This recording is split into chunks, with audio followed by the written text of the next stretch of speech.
Good morning forever family. দেখো আমরা সকাল সকাল চলে এসেছি এখানে প্রসাদ খেতে। তো আমার মা, কাকিমা, ঠাম্মা ওরা সবাই মিলে পুরো কার্তিক মাসটা এখানে কালী মন্দিরের সামনে মানে কীর্তন করছিল। আজকে কার্তিক মাস শেষ, ওর জন্য এখানে পারণ দিচ্ছে। খিচুড়ি, লাবড়া, পায়েস, লুচি অনেক কিছু আছে। তো অনেকগুলো বেশি হয়ে গেছিলো, যে যে বাড়ির লোকের জন্য নিয়ে যাচ্ছিলো সবাইকে দিয়ে দিচ্ছে। তো আমি একটু ক্লিপ নিয়ে নিলাম, ভাবলাম যেহেতু মিনি ব্লগটা আছে কি দেব। এটা মন্দির, কিছুদিন পর পূজা হবে এখানে। সবাই এখানে বসে গল্প করছিল। এটা হলো আমার দাদার বাড়িতে চলে এসেছি। দেখো এখনই বাচ্চা দিয়েছে কিছুক্ষণ আগে। কি কিউট কিউট বেবি না, রাত্রেবেলা হয়েছে মনে হয়, 3টে হয়েছে। এটা আমার দাদার মেয়ে দেখাচ্ছিল, আমার ছেলেকে ডেকে নিয়ে এসে চলো ভাই দেখবে আমাদের কিউট বেবি হয়েছে। তো দেখে সেই খুশি ও, মানে কি বলবো। আর দেখো এগুলো আবার ফিডিংও করছে, কি ভালো লাগে না দেখতে বলো। তোমাদের কার কার ভালো লাগে এরকম গ্রাম্য পরিবেশ? একদম এটা তো আরও বেশি কিউট। এটা ব্ল্যাক শিপ হবে। আমরা এই দাদার বাড়ির থেকে আমাদের শিপটা নিয়েছিলাম, মানে ভেড়া। তো তোমরা তো বুঝতে পারছো আমি কি বলছি। তো ওরা ওর মার কাছে যাচ্ছে, আমার ছেলে একটু একটু ধরছে, আবার জামা কাপড়ে মুছে নিচ্ছে, ভয় পায়ে যাচ্ছে। ওর খুব ইচ্ছা ধরবে, সামনে আছে, একটু একটু ধরছিল, ওর ভয় পাচ্ছে। তো এবার আমি দেখাচ্ছি, ওইটা আমাদের বাড়ি, ওইটা আমাদের বাড়ি, এটা আমাদের পুরানো বাড়ি, মানে দাদু ঠাকুমা এই বাড়িতে থাকতো, ওই জায়গাটায় আমরা বাড়ি করেছি। আর এই আমার রাইট সাইডে হলো রাস্তা। তো বাড়িতে চলে যাচ্ছিলাম, আমার বাবাটা তো সেই কান্না করছিল, ও বেবিগুলো নিয়েই যাবে, কিছুতেই ছাড়বে না। বলো তো এটা কি পসিবল, কি করে নিব?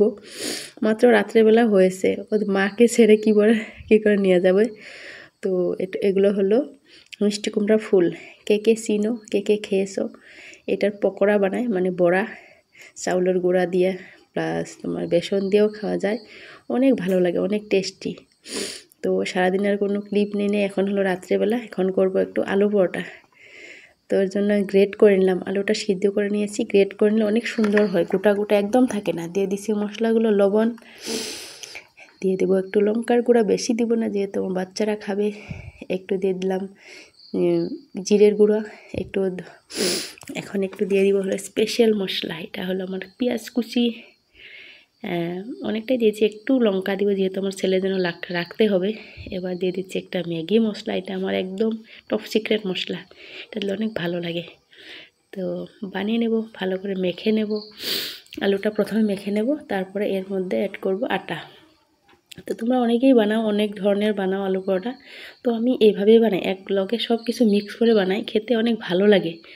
ওটাও জানি ভিতরে পুর ভরে যেটা বানায়, কিন্তু এটা আমার কাছে বেশি ভালো লাগে। তো আটাটা মেখে নিয়েছি, এবার এটাকে ডো বানিয়ে নিচ্ছি। তো এবার বেলে নেব। তারপর প্রথমে আমার বাচ্চার জন্য বানাচ্ছি, ওর জন্য একটু ঘি দিয়ে ভেজে নেব। তো ঘিটা একদম তাওয়াতে গরম হয়ে গেছে, ওর জন্য দিয়ে দেবো একটু ঘি। এটা আমাদের বাড়িরই ঘি, মানে বাড়ির গরুর দুধের ঘি, আমার মা বানিয়েছে। আমার বাচ্চাদের খাওয়াই, খেতে চাই না, জোর করে করে খাই। তো এবার পরোটাটা ভেজে নিচ্ছি, আমি নিজে হাতে ক্যামেরা করছিলাম, ওর জন্য বেশি ভালো হয়নি। রেডি আমাদের রাতের ডিনার। তো আমার আজকে এতটুকুই mini blog, tata bye bye.